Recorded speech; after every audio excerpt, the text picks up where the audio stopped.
Okay guys, the dashboard is out. Let me show you what we got here.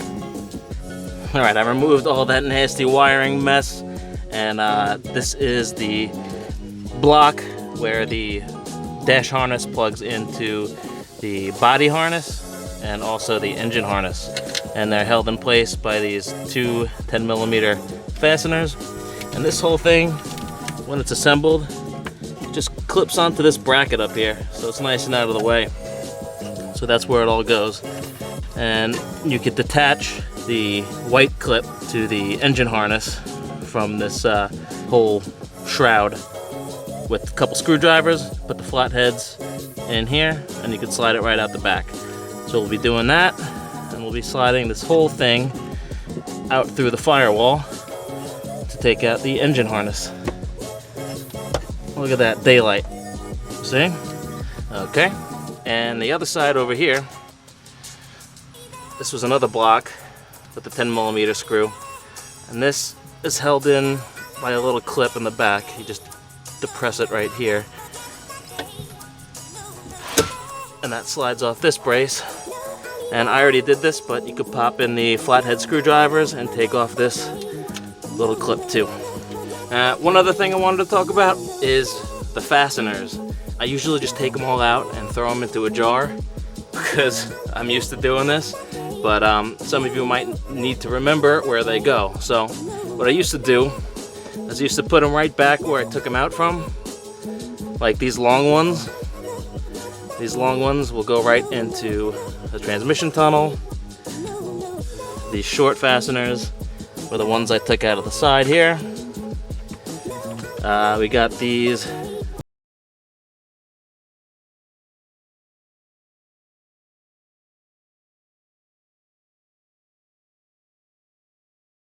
millimeter nuts, and they also go up on here. Now the two center ones are studs with nuts, so when you're putting the dashboard back on, you basically hang the whole thing on these two studs to help you get it on the other side. These wires shouldn't affect us. This is the harness to the overhead console. It runs all the way up this A-pillar. Here is the radio antenna we disconnected. And I believe this is the only other harness you have to disconnect to take out the whole heater core box. So let's go into the engine bay. Oh wait, here's that shroud I usually break off. This shroud protects this vacuum actuator. So this thing just slides in here. I think they're 8mm. I think they're all 8mm fasteners that hold together the heater core box. So that's usually up in there. All right, this is out. And let's go see what's in the engine bay. Well, all right, we're in the engine bay. What a great time for the sun to come back out. Hey, it was getting dark there for a minute. All right, let me zoom in on the engine bay, and I'll show you where the heater core bolts into. There we go. All right, if you could see, there's one fastener in here, another one here, third one's here, fourth one's here, and your fifth and final one is tucked up in this corner. Those are all 10mm. They're pretty easy to get out. One thing that's really important, and I left this vacuum hose in place for demonstration purposes. This vacuum tube comes to a T right here. So before you go yanking out the heater core, make sure you disconnect this, because if you break this, that would really suck. So don't forget to disconnect this T. Then when you pull it out, it'll come with it.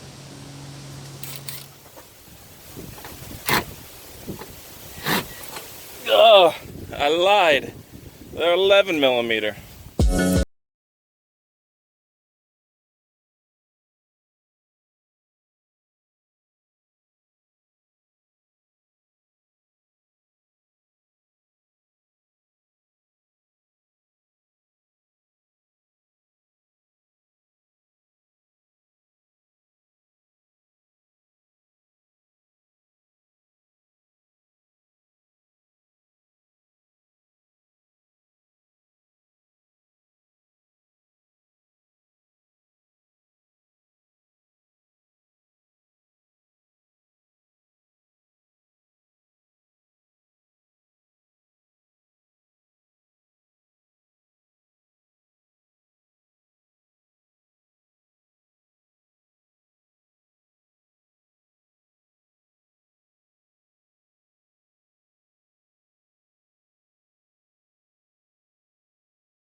All right, cool.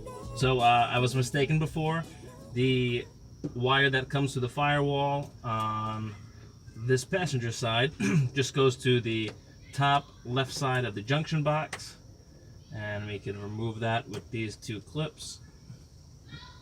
If I could get my thumb in there. I can't. Oh, good. Look at this, a colored pencil. Thank you, previous owner, from ancient times ago.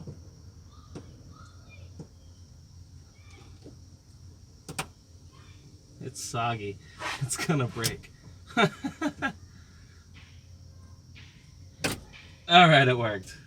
Well, it was good while it lasted. Alright, now I'm just gonna punch it through.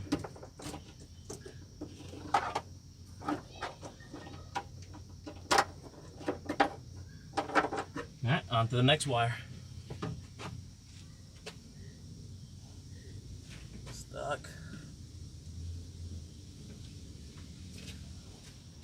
Alright, here's the next group of wires. I think this is the airbag impact sensor, if I'm mistaken. Let me know in the comments. Anyway, pop this clip out. And we're going to push this all the way back through the firewall under these flaps. You can feel the grommet. Sorry, you probably can't see it. But behind this bracket, that little firewall grommet is right here. And I'm going to see if I can pull from the other side.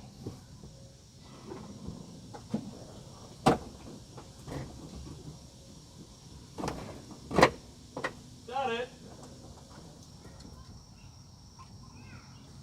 Okay, and it's time to finally separate the last connector from this clip. There we go. Ah. And let's punch it through. All right. All right, here's another shot from the outside. That one. So you know, those are not my kids screaming in the background.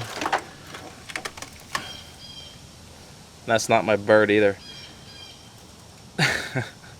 Here's the airbag, I think, sensor wire. And we got the other two that go to the junction box. And last is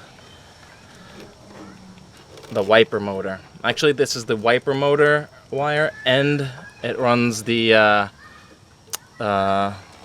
fluid tube through here also. All right, let's go to the top.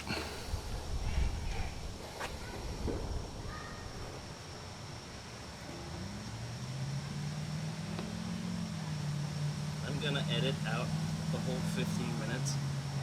Let's take it. Get out this clip.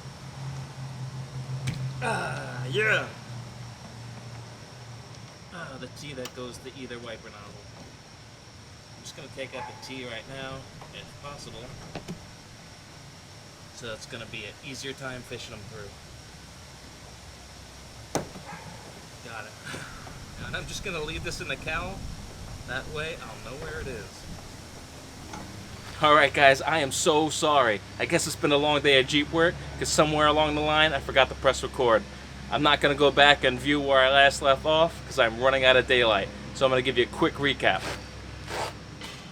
Alright, so I jumped up on the cowl, and I disconnected the plug to the wiper motor. There was also a little Christmas tree fastener here I had to punch out. Then I was able to take out the plug and the washer fluid hose. That all came out through here.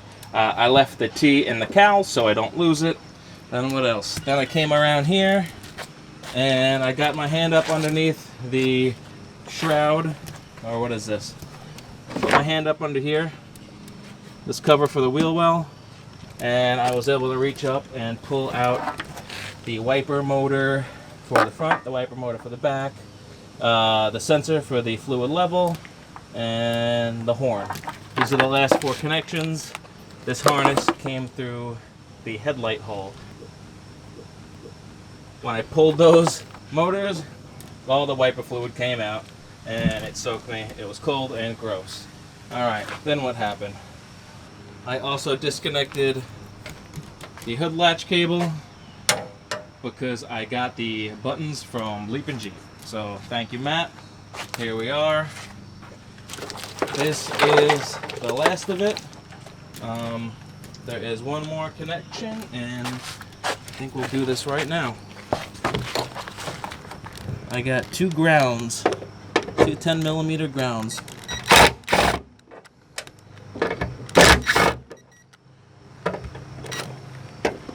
Look at that. All right, I will put them in the jar.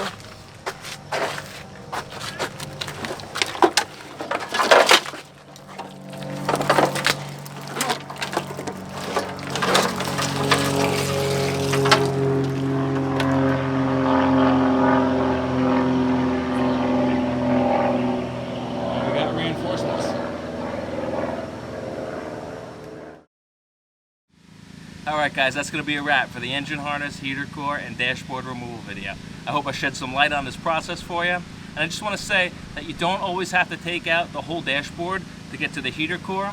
You can unbolt it from the firewall and just swing it off on the steering column and move it over. You'll be able to squeeze it out just a little bit.